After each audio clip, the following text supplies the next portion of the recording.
Good morning. Welcome back to business. Just wanted to reflect on Q&A 327. Now again, I'm going back to the way we were doing it for the most of the semester. I'm going to refer to these assignments as Q&A. Obviously, the particular date, today's Q&A will be 3/30.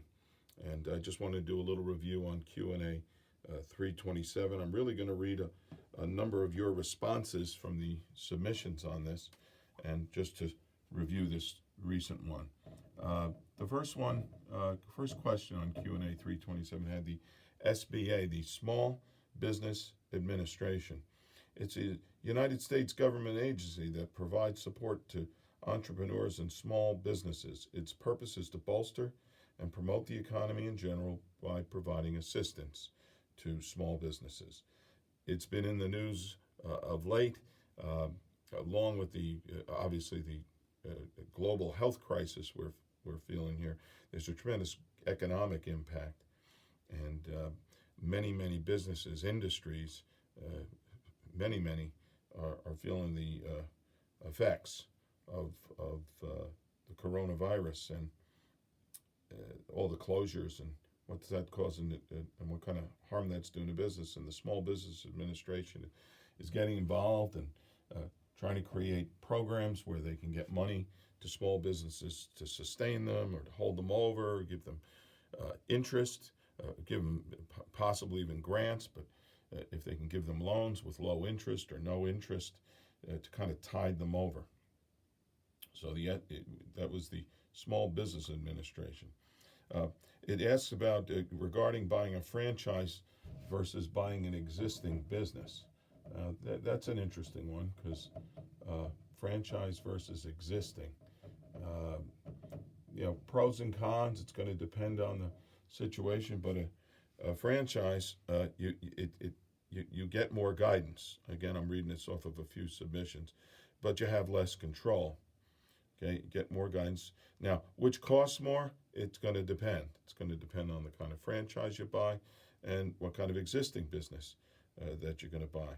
Okay, but when you buy the existing business, it's yours, right? The franchise kind of sets up some guidelines and some rules, product that you have to purchase through them, and the way you have to conduct quite a bit of your business. But to buy an existing business, it's going to cost you some money, just like a franchise. But once you do, you're not beholden to anyone. You're not beholden to the corporation that sold you the franchise. Now, again, you're on your own on both sides. You also have to manage your own business. You're really on your own. Where a franchise, you have the corporation backing you, doing advertising, supporting you, and advising you on, with some great experience possibly, with their previous franchises. So those are some of the pros and the cons. Again, cost could vary. It depends. It could vary greatly. Then we have buying existing versus starting your own.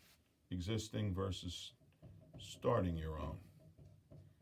And again, a lot of that's startup, right? And if you're buying an existing business, you've got your customer base already set up. They know you, you know them. That doesn't guarantee that they're going to keep coming. There's not necessarily a contract, although there might be in certain types of businesses. Okay, so you're paying a lot of money though to get that. But in many cases, that takes away a lot of the anxiety of wondering whether the business can do well or not. You see the business, you know how it's run. You see the way the systems are put in place, see the costs, you see what your pricing is going to be. Starting up from scratch, obviously there's low costs when you talk about a startup, but then again, you get to keep everything that comes your way. In either case, you have complete control, whether you're buying an existing business or a startup. It's not like a franchise, right? Which brings us to when we talk about franchising. The Wetzel Pretzel just happens to be one franchise. We've already talked about Subway and McDonald's and Starbucks, but the Wetzel Pretzel franchise intrigues me because it doesn't seem, it doesn't quite seem rocket science there. And you guys have said that the cost of that Wetzel Pretzel franchise, 150 to 300,000, depending on location and many other factors. And the second part of that was, well, what could you make? And I saw on submissions $400,000 to $500,000 in earnings. Now, that sounds like something that the company would be telling you. You always have to be aware of all the subtleties of buying into a franchise. Again, the pro, you're getting a lot of guidance, even though you're got to pay quite a bit for it. The cons, okay, you have less control. Okay, you must run it through the business, through the corporation that's doing the franchising. So you have to be careful. Do these things really make sense? And it's important that you really, truly do your homework with regard to that. We're talking about getting attorneys involved. You'd have to really ensure that you have the costs analyzed and bring in some experts, and it would be something difficult really to research and make that kind of decision completely on your own. I would have some expertise, some financial analysts, accountants involved to make sure that if you're going to be investing this kind of money, what will be the return on the investment? What kind of effort's going to be required to make that kind of money? So that was the Q&A from the other day, and just wanted to go over a couple of those points.